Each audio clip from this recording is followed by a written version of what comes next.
नमस्कार। एक नया विषय, बहुत हमारे भाई बहन, जवान, किसान, शिक्षित लोग या ज्योतिष के बारे में जिनको बहुत अच्छी जानकारी है, और कुछ ऐसे भाई बहन भी हैं जिनको ज्योतिष के विषय में कोई प्रारंभिक प्राइमरी नॉलेज नहीं है या उनको अध्ययन नहीं किया हुआ है। ये वीडियो उन सब के लिए है। बहुत अध्ययन करने के बाद हम इस बात का खुलासा करेंगे कि अधिकांश रूप से ये नक्षत्रों से जुड़ा हुआ प्रश्न है, राशियों से जुड़ा हुआ भी है, लेकिन सामान्य रूप से जो वीडियो में सभी ज्योतिष विज्ञान के जो भी बड़े बड़े एक्सपर्ट लोग हैं जो बात करते हैं, शनि की ढैया, शनि का साढ़े साथी, ये सब अपने जगह ठीक है, कोई बात नहीं, सबको मालूम है, सब एजुकेट होते रहते हैं। आज हम इस बात पर चर्चा करेंगे कि मेष राशि के लिए कौन सा पाया इस समय चल रहा है। कारण क्या है कि यहां हम आपको ट्यूशन पढ़ाने के लिए या ज्ञान देने के लिए नहीं आए हैं। हम सिर्फ मात्र एक झलक इस बात की उन लोगों को देंगे जिनको बेसिक नॉलेज है, लेकिन जिनको नहीं है फिर भी उनकी बात समझ में तो जरूर आएगी। वो बात क्या है, 17 जनवरी सन 2023, दोबारा रिपीट करता हूं, 17 जनवरी सन 2023 को जिस समय शनि देव का शाम के 6 बजकर कुछ मिनट पर जब ट्रांजिट होता है कुंभ राशि पर, उस स्थान को, उस समय को, उस काल को, उस खंड को हम ग्रहण करते हैं। हमने ग्रहण किया। उस समय चंद्रमा वृश्चिक राशि पर संचरण और परिभ्रमण कर रहा था। तो हमें उस काल को ग्रहण करना होता है। उसको ग्रहण करने के बाद वहां से गणना चालू होती है हमारी। अब हम सिर्फ केवल और केवल सबसे पहली राशि को ग्रहण करते हैं, मेष राशि को। अब मेष राशि से जब चंद्रमा उस काल खंड को ग्रहण किया जहां चंद्रमा गोचर कर रहा था, जब उस समय का मूल्यांकन किया जाएगा जिस समय शाम के 6 बजकर कुछ मिनट पर, 6 बजकर 2 मिनट पर चंद्रमा वृश्चिक राशि पर रहते हुए शनि का प्रवेश होता है और शनि शश योग बनाता है, अपनी कुंभ राशि में मूल त्रिकोण में आ जाता है शांति पूर्वक। लेकिन अब यहां विवाद पूरे विश्व में बड़े बड़े वैज्ञानिकों में और ज्योतिष शास्त्र के बड़े बड़े विद्वानों में इस बात की होड़ और तर्क बना रहता है किस राशि पर कौन सा पाया चलेगा।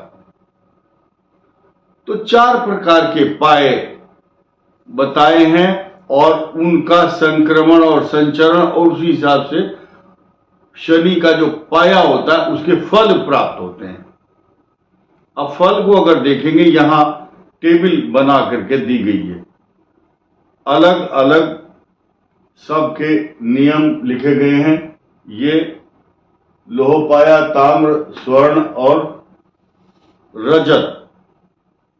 लोहा, ताम्र का मतलब तांबा, कॉपर, और फिर गोल्ड, और फिर रजत मतलब सिल्वर, चांदी।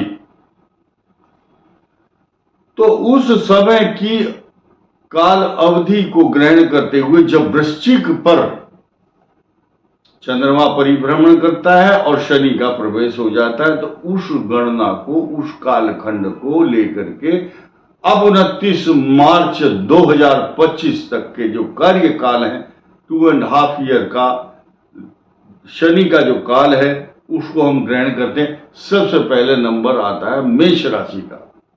और क्यों ना आए, क्योंकि मेष राशि पहली राशि तो है ही, लेकिन ये लोहपाद से संबंध रखता है क्योंकि अष्टम भाव पर मेष राशि के चंद्रमा था। अब ऐसी स्थिति में लोहपाद क्या करता है, घरेलू समस्याएं, आर्थिक समस्या और डोमेस्टिक प्रॉब्लम, घरेलू समस्याओं में उलझा देता है मनुष्य को।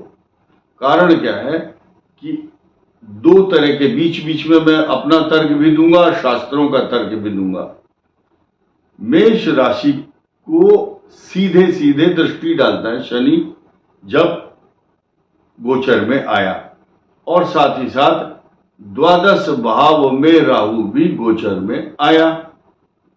तो ये क्या कर रहे हैं, घरेलू उलझने और परेशानियां और आर्थिक मोर्चों पर कई प्रकार की विषम परिस्थितियां उत्पन्न करता है। साथ ही साथ अगर देखा जाए तो व्यवसाय में विघ्न बाधाएं तो आती हैं। जितनी मेहनत और जितनी परिश्रम मनुष्य करता है उसका पारिश्रमिक बहुत प्रयत्न करने के बाद भी उसका जो फल है कम मिलता है, लेकिन खर्च अपनी जगह पर बढ़ते ही रहते हैं। स्वास्थ्य में गड़बड़ी भी रहती है, कारण कुछ भी हो, लेकिन यहां पर जो प्रभाव डाल रहे हैं हम इस बात का कि लोहपाद अपना क्या एक्शन करता है, और ग्रहों की भी चर्चा करेंगे। स्वास्थ्य से संबंध गड़बड़ी तथा तनाव एवं उलझने व्यर्थ की, जिनका कोई मीनिंग नहीं है, जिस आदमी की शक्ल आप नहीं देखना चाहते उससे बात करनी पड़ती है, मजबूर होना पड़ता है। यानी कि मनुष्य का स्वास्थ्य, स्वभाव और बजट को डगमगा देने वाला समय होता है। चोट आदि की संभावनाएं भी रहती हैं, इसलिए वाहन आदि सचेत होकर चलना चाहिए ऐसी स्थिति में जब लोहपाद चल रहा हो। अब मैं यहां नए समीकरण बताऊंगा। एक ही ग्रह के ऊपर आधारित होकर के आपको सिर्फ इस पाए के विचार और फल को सुन करके डर करके घर में नहीं बैठना है। आप याद रखिए, ध्यान दीजिए कि 9 ग्रह हैं।